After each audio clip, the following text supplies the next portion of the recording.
नमस्कार मित्रांनो, मी आपले स्वागत आहे ट्रॅव्हल तडका या चॅनल मध्ये।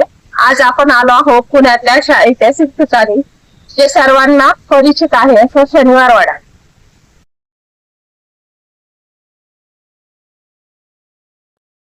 शनिवारवाड्यापाशी आल्यानंतर आपल्याला पहिला दिसतो तो दिल्ली दरवाजा। दिल्ली दरवाजा हा शनिवारवाड्याचा सर्वात मोठा आणि मुख्य प्रवेशद्वार आहे।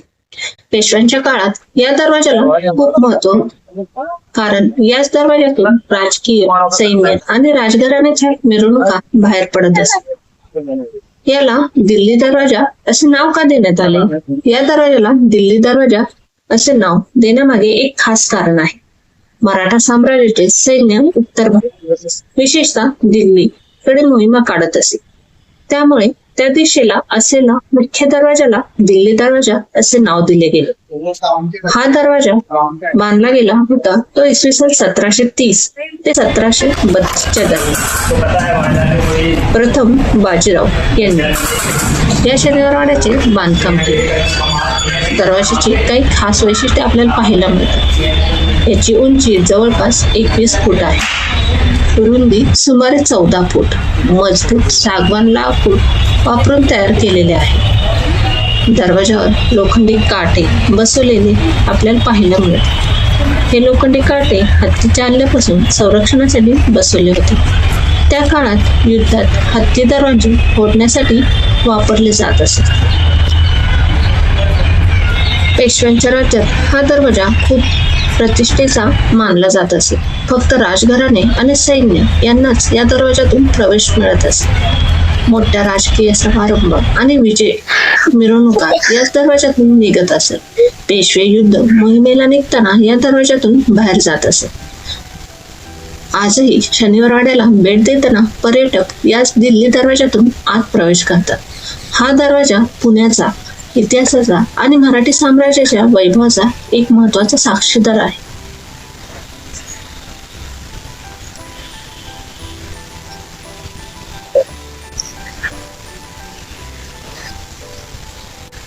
शनिवारवाडा ही पेशवेकालीन वास्तू आहे। 1730 मध्ये याची पायाभरणी करण्यात आली। बाजीराव पेशवे यांनी याची सुरुवात केली आहे बांधायला। हा खिडकी दरवाजा आहे। बहुतांश हा दरवाजा बंद असायचा आणि फक्त येणाऱ्या जाणाऱ्यांसाठी हा छोटा दरवाजा त्यांनी ठेवलेला आहे। खिडकी दरवाजा हा शनिवारवाड्यामधील 5 प्रमुख दरवाजापैकी एक होता। हा दरवाजा आकाराने छोटा असला तरी इतिहासात त्याचे महत्व खूप होते। या दरवाजामध्ये लहान खिडकीसारखी रचना आहे, त्यामुळे या दरवाजाला खिडकी दरवाजा असे नाव पडले। हा दरवाजा मोठ्या मिरवणुकीसाठी नव्हता, तर लहान प्रवेश आणि सुरक्षा नियंत्रणासाठी वापरला जात असे। पेशव्यांच्या काळात या दरवाजाचा वापर मुख्यतः सैनिकांच्या हालचालीसाठी, गुप्त प्रवेशासाठी, वाड्यातील सेवक आणि कर्मचारी यांच्यासाठी केला जात असे। गणेश रंगमहाल हा शनिवारवाड्यातील सर्वात सुंदर आणि महत्त्वाच्या राजदरबार हॉलपैकी एक होता। पेशव्यांच्या काळात येथे दरबार, धार्मिक कार्यक्रम आणि सांस्कृतिक कार्यक्रम आयोजित केले जात असत। गणेश रंगमहाल हा पेशव्यांचा मुख्य दरबार हॉल मानला जात असत। येथे अनेक महत्त्वाच्या सभा होत असत। पेशवे आपल्या सरदारांसोबत येथे राज्य कारभाराचे निर्णय घेत असत। या दरबारात नानासाहेब पेशवे, माधवराव पेशवे, नारायण पेशवे हे बसत असत। गणेश रंगमहाल फक्त राजकारणासाठीच नव्हता, येथे आयोजित केले जात होते नृत्य कार्यक्रम, संगीत मैफिल, सणांचे उत्सव, गणेश उत्सव। त्या काळात हा महाल कलात्मक आणि सांस्कृतिक केंद्र होता। गणेश रंगमहाल अत्यंत भव्य होता। सुंदर लाकडी खांब आणि कमानी आजही आपल्याला इथे पाहायला मिळतात। रंगीत भिंतीचित्रे, आरसे आणि सजावट, भव्य दरबार हॉल असा हा रंगमहाल होता। पण इसवी सन 1828 मध्ये शनिवारवाड्यात मोठी आग लागली। या आगीत गणेश रंगमहाल पूर्णपणे नष्ट झाला। आज त्या भव्य महालाचे फक्त अवशेष आणि जागा आपल्याला पाहायला मिळते। आता ज्या आपल्याला खोल्या दिसत आहेत त्या शनिवारवाड्यामध्ये सैनिकांच्या खोल्या म्हणून त्यांना ही जागा दिलेली होती। ही वाड्याच्या सुरक्षिततेसाठी अत्यंत महत्वाची जागा होती. पेशव्यांच्या काळात येथे वाड्याचे संरक्षण करणारे सैनिक राहत आणि ड्युटीवर तैनात असत. पेशव्यांच्या काळात शनिवारवाडा हा मराठा साम्राज्याचा सत्तेचा केंद्रबिंदू होता. त्यामुळे वाड्याच्या सुरक्षिततेसाठी मोठे सैनिक तुकडे ठेवले जात असे. सैनिकांचे खोली दरवाजाजवळ भिंतीलगत प्रवेश मार्गावर ह्या केलेल्या होत्या. यामुळे सैनिकांना कोणतीही आपत्कालीन परिस्थिती आली तर लगेच प्रतिसाद देता येत असे. विशेषतः मुख्य दरवाजा, दिल्ली दरवाजा याच्या आसपास सैनिकांच्या व्यवस्था अधिक होत्या. आता आपण जेथे उभा आहोत ते पेशवे काळातील पेशव्यांचे निवासस्थान होते. त्यामध्ये गोदूबाईचे निवासस्थान आपल्याला पाहायला मिळते. त्याचबरोबर अमृतराव यांचेही निवासस्थान आपल्याला येथे पाहायला मिळते. असे बरेच निवासस्थान येथे आहेत. माधवराव रघुनाथराव पेशवे यांची निवासस्थानेही येथेच होती. असे सांगण्यात येते की ही निवासस्थाने 7 मजली होती. परंतु इसवी सन 1828 मध्ये भीषण आग लागली. त्या आगीमध्ये ही निवासस्थाने जळून गेली. आता उरले आहेत फक्त हे दगडी अवशेष. पेशव्यांचा आणि मराठ्यांचा इतिहास घडवण्यात राजस्त्रियांचा मोलाचा आणि उल्लेखनीय वाटा आहे. त्यापैकी अनेकांनी आपल्या राहण्यासाठी आणि राजकीय डावपेचासाठी या महालाचा वापर केला होता. शनिवारवाड्याच्या भव्यतेत भर पडते ते इथल्या कारंज्यांमुळे. हजारी कारंजे हे शनिवारवाड्यामधील सर्वात सुंदर आणि प्रसिद्ध आकर्षणापैकी एक होते. पेशव्यांच्या काळात हे कारंजे वाड्याच्या बागेत बांधले गेले आणि ते त्या काळातील अभियांत्रिकी आणि सौंदर्यशास्त्राचे उत्कृष्ट उदाहरण मानले जात होते. या कारंजाला हजारी कारंजे असे म्हणण्याचे कारण म्हणजे यात जवळपास 1000 लहान पाण्याचे झरे होते. जेव्हा हे कारंजे चालू केले जात असेल तेव्हा 4 बाजूंनी उंच उडत आणि संपूर्ण भाग अत्यंत सुंदर दिसत असे. हजारी कारंजांची रचना कमळाच्या फुलासारखी होती. मध्यभागी मोठे पाण्याचे तळे, आजूबाजूला कमळाच्या पाकळ्यासारखी रचना, शेकडो पाण्याची झरे. ही रचना इतकी सुंदर होती की परदेशी प्रवाशांनी देखील याचे कौतुक केलेले आहे. पेशव्यांचा विरंगुळाचा भाग हा होता हजारी कारंजे. राजघराण्याच्या विश्रांतीचा आणि विरंगुळीचा भाग म्हणजे हजारी कारंजे. राजघराण्याचे सदस्य फिरायला येत बागेत बसून आराम करत. त्यावेळेला संध्याकाळच्या वेळेला हे कारंजे चालू केले जात असे. सवाई माधवराव पेशवे यांच्या करमणुकीसाठी या कारंज्यांची निर्मिती केली होती. पहिले बाजीराव पेशवे हे मराठा साम्राज्याचे सर्वात पराक्रमी सेनापती होते.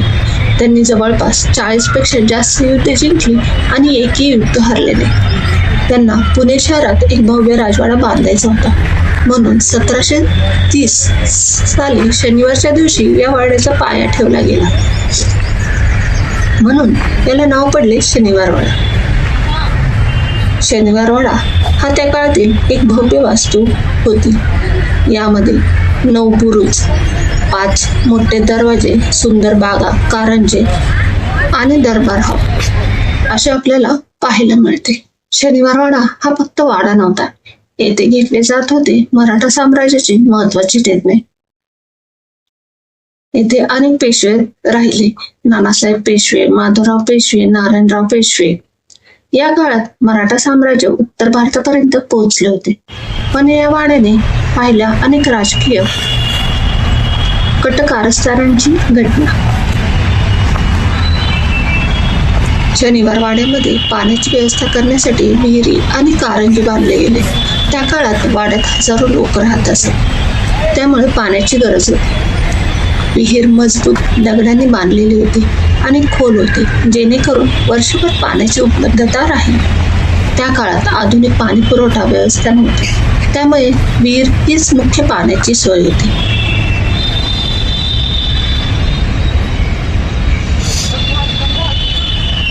शनिवारवाड्यात पाण्याची व्यवस्था खूप चांगली होती. बागांमध्ये पाण्याचे झरे, विहिरी आणि जलमार्ग ही संपूर्ण व्यवस्था त्या काळातील उत्कृष्ट अभियांत्रिकी कौशल्य दाखवते. त्याचबरोबर आपल्याला विहिरीच्या साईडला हौदही बांधलेला पाहायला मिळतो. आता आपल्याला पाहायला मिळतो आहे तो दुधई महल आहे. दुधई महल हा शनिवारवाड्यामधील एक सुंदर आणि खास महल होता. पेशव्यांच्या काळात हा महल राजघराण्याच्या राहणीकरता आणि विश्रांतीसाठी वापरला जात असे. या महालाच्या भिंतीवर पांढऱ्या रंगाचा प्लास्टर केलेला होता. हा रंग दुधासारखा पांढरा दिसत असल्यामुळे या महालाला दुधई महल असे नाव पडले असावे. त्या काळात महालाची सजावट खूप आकर्षक होती.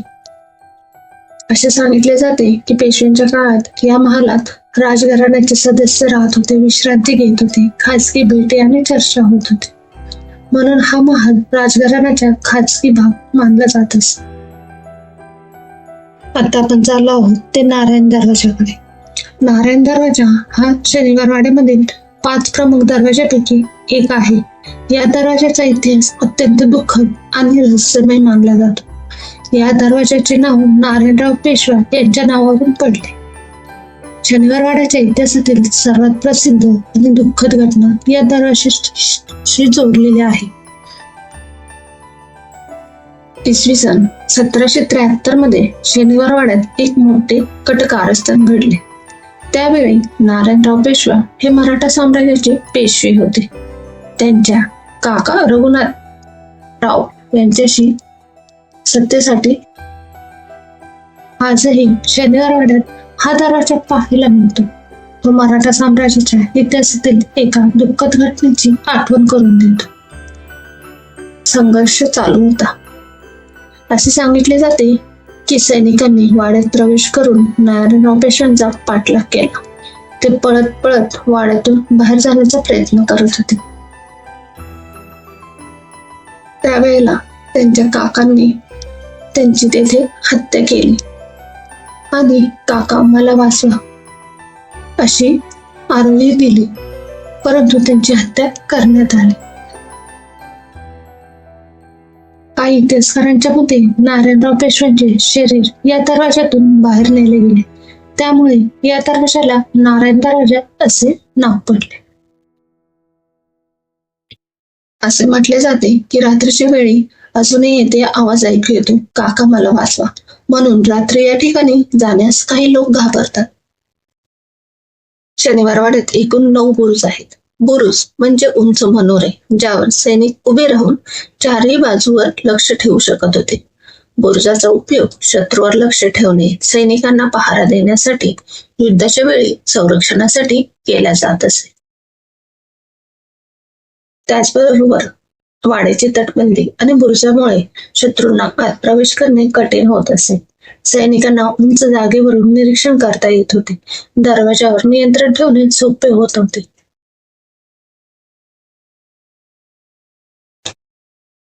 शनिवारवाडा हा जरी राजवाडा म्हणून ओळखला जात असला तरी त्याची रचना किल्ल्यासारखी सुरक्षित करण्यात आली होती. या सुरक्षेसाठी वाड्याभोवती मजबूत तटबंदी आणि बुरुज बांधले गेले. शनिवारवाड्यात एकूण 9 बुरुज होते. ते सगळे गोलाकार आणि अष्टकोनी आपल्याला पाहायला मिळतात. मजबूत दगड आणि चुन्याचे बांधकाम असल्यामुळे ते आजही आपल्याला बुरुज येथे दिसतात. उंची सुमारे 20 ते 30 फूट आहे. या बुरुजावर सैनिक उभे राहून चारही दिशावर लक्ष ठेवू शकत होते. शनिवारवाडा हा मराठा साम्राज्याच्या प्रशासनाचा केंद्रबिंदू होता. त्यामुळे त्याचे संरक्षण अत्यंत महत्वाचे होते. जेव्हा बाजीराव पेशवे पहिले यांनी 1730 मध्ये शनिवारवाड्याचे बांधकाम सुरू केले तेव्हा वाड्याभोवती मजबूत भिंती आणि बुरुज बांधण्याची योजना केली. या बुरुजावर तोफा किंवा शस्त्र ठेवली जात असत. आजही आपल्याला शनिवारवाड्यामध्ये तटबंदीचे काही भाग आणि बुरुज दिसतात. हे अवशेष आपल्याला पेशव्याच्या काळातील सुरक्षा आणि वास्तुकलेची कल्पना देतात. वाड्याभोवती उंच दगडी तटबंदी आणि बुरुज बांधले गेले.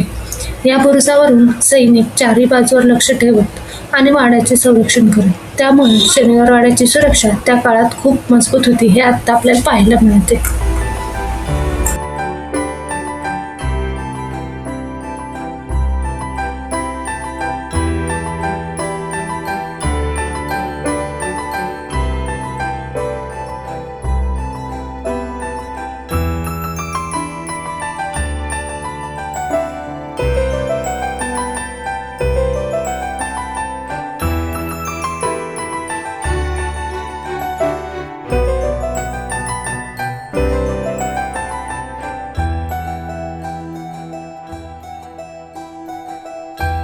आपण चाललो आहोत नगरखान्याकडे. नगरखाना हा शनिवारवाड्यामधील एक अतिशय महत्वाचा भाग आहे. तो मुख्य प्रवेशद्वार दिल्ली दरवाजाच्या वरती बांधलेला होता. पेशव्यांच्या काळात नगरखाना म्हणजे राजकीय व धार्मिक कार्यक्रमाची घोषणा करणारे ठिकाण होते. नागरखाना म्हणजे काय? नागरखाना या शब्दाचा अर्थ नगारे, ढोल, ताशे वाजवण्याचे ठिकाण. या ठिकाणी बसून सैनिक आणि कलाकार मोठे नगारे, ड्रम वाजवत असत. यातून वाड्यातील लोकांना वेळ, कार्यक्रम किंवा महत्वाच्या घटनांची माहिती दिली जात असते. पेशव्यांच्या काळात त्याचा उपयोग राज्यात नगरखान्याचा वापर अनेक गोष्टींसाठी होत होता. जेव्हा पेशवे वाड्यात येत किंवा बाहेर पडत तेव्हा नगारे वाजवले जात. युद्धात विजय मिळाला की नगाऱ्यातून जोरदार नगारे वाजवले जात. समारंभाची घोषणा केली जात असत. सण, दरबार किंवा विशेष कार्यक्रम सुरू होण्यापूर्वी नगारे वाजवले जात होते. कारखान्यातील आतील बाजू अतिशय सुंदर आणि प्रशस्त आपल्याला पाहायला मिळते. नगरखान्यामध्ये उभा राहिल्यानंतर आपल्याला बाहेरील बाजू आणि आतील बाजू दोन्ही पाहायला मिळतात.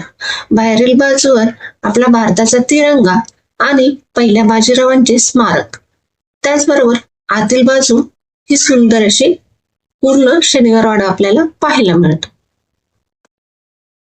नागरखान्याची रचना आपल्याला अशी पाहायला मिळते. मोठे लाकडी खांब आणि कमानी आजही आपल्याला दिसत आहे. संगीत, वाद्य ठेवण्यासाठी जागा, दरवाजावर लक्ष ठेवण्यासाठी उंच स्थान. यामुळे सुरक्षा आणि घोषणा दोन्ही कामे एकाच ठिकाणी होतात. आजही शनिवारवाड्यात प्रवेश करताना दिल्ली दरवाजाच्या वर नागरखान्याची इमारत दिसते. ही वास्तू मराठा साम्राज्याच्या दरबार संस्कृतीचे प्रतीक मानले जाते. शनिवारवाड्यातील ही अशी एक भक्कम आणि मजबूत अशी नगरखान्याची आपल्याला रचना पाहायला मिळते, जी आजही उभी आहे. नगरखाना पाहून झाल्यानंतर आपण खाली उतरल्यानंतर पाहू शकता की दरवाजेही किती मजबूत होते त्या काळात. नगरखाना पाहून झाल्यानंतर आपण थेट पोहोचतो ते दिल्ली दरवाजापाशी. दिल्ली दरवाजा हा मेन प्रवेशद्वार असल्यामुळे त्याच्यावरतीच हा नगरखाना आपण पाहिलेला आहे. आता आपण मेन दिल्ली दरवाजातूनच बाहेर जाणार आहोत. पाहू शकता दिल्ली दरवाजा किती मजबूत असा आहे. खिळ्यांची रचना, छोटे दरवाजा, याची रचना खूप अशी मजबूत केलेली आहे. शनिवारवाड्याचे पूर्ण बांधकाम झाल्यानंतरच दिल्ली दरवाजाची रचना केलेली आहे. दिल्ली हे उत्तरेला असल्यामुळे या दरवाजाची रचना ही उत्तर दिशेला केलेली आहे. बटाटा मारुती मंदिर हे शनिवारवाड्याच्या समोरच्या साईडला आहे. एक छोटे मंदिर आहे. या मंदिराच्या नावामागे एक मनोरंजक कथा सांगितली जाते. पूर्वी या भागात बटाट्याची मोठी बाजारपेठ असे. व्यापारी आणि शेतकरी इथे मोठ्या प्रमाणात बटाट्याची विक्री करत. या बाजारामुळे या परिसराला बटाटा बाजार असे नाव पडले आणि तेथील मारुतीच्या मंदिराला लोकांनी बटाटा मारुती म्हणायला सुरुवात केली. पेशव्यांच्या काळात शनिवारवाडा परिसरात अनेक मंदिरे बांधली गेली. त्या काळात सैनिक आणि स्थानिक लोक या मारुती मंदिरात दर्शनासाठी येत असत. थोरले बाजीराव पेशवे स्मारक हे शनिवारवाड्याच्या समोर उभारलेले ऐतिहासिक स्मारक आहे. हे मराठा साम्राज्याचे महान सेनापती बाजीराव पेशवे यांच्या स्मरणात उभारले गेले आहे. बाजीराव पेशवा प्रथम हे मराठा साम्राज्याचे अत्यंत पराक्रमी सेनापती होते. त्यांची नेमणूक छत्रपती शाहू महाराज यांनी 1720 साली पेशवा म्हणून केली. त्यांच्या कारकिर्दीत मराठा साम्राज्य उत्तर भारतापर्यंत विस्तारलेले होते. त्यांनी जवळपास 40 पेक्षा जास्त युद्ध जिंकली आणि इतिहासात त्यांनी एकही युद्ध हरले नाही असे सांगितले जाते. बाजीराव पेशव्यांच्या पराक्रमाची आणि योगदानाची आठवण म्हणून हे स्मारक शनिवारवाड्यापाशी उभारले गेले आहे. हे स्मारक त्यांच्या शौर्य, नेतृत्व आणि मराठा साम्राज्याच्या विस्तारातील भूमिकेचे प्रतीक आहे. थोरले बाजीराव पेशवे, त्याचबरोबर शनिवारवाड्यातील अनेक पेशव्यांची माहिती आपल्याला या फलकावर पाहायला मिळते.